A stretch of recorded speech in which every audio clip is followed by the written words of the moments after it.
All right, guys. Man, oh man. Long couple days here. Basically, we got all the wine pressed off last night, Saturday night. Filled up literally every carboy, every stainless steel drum, every vessel container we had, and filled them up to the top. I mean, we had a pretty tremendous yield with that bladder press. Really does good stuff. Anyhow, so where are we at now in the process? Basically, last night we pressed this Letina, which, by the way, is made in Croatia. If you guys want Croatian stainless steel tanks, there's only one place in the United States to get them, and that's through St. Patrick's wine supply in Austin, Texas. Basically, all they sell is Latina tanks.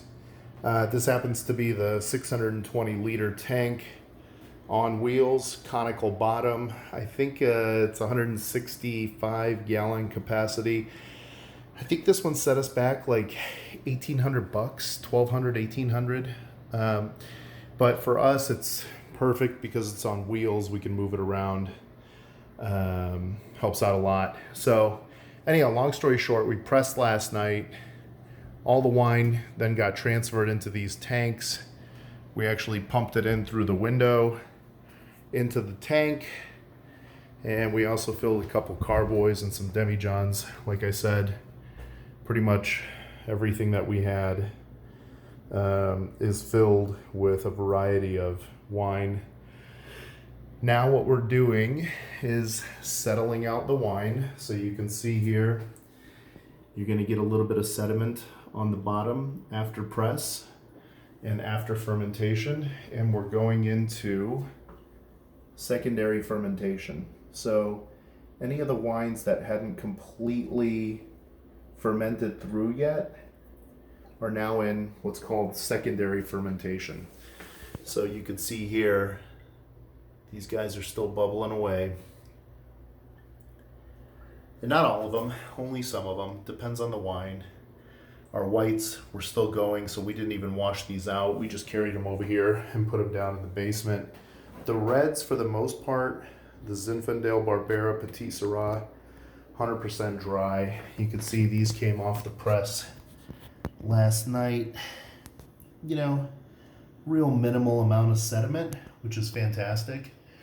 The next step now with the reds is to get them going into malolactic fermentation. So that's the next big step. So what do we got to do for malolactic fermentation? We need to inoculate the wine juice with a mallow culture. And what malolactic fermentation does is it converts malic acid into lactic acid. So in grapes, malic acid is the primary acid. It's more of a harsh acid. It really gives off kind of a bite on your tongue. They call it a tearing sensation.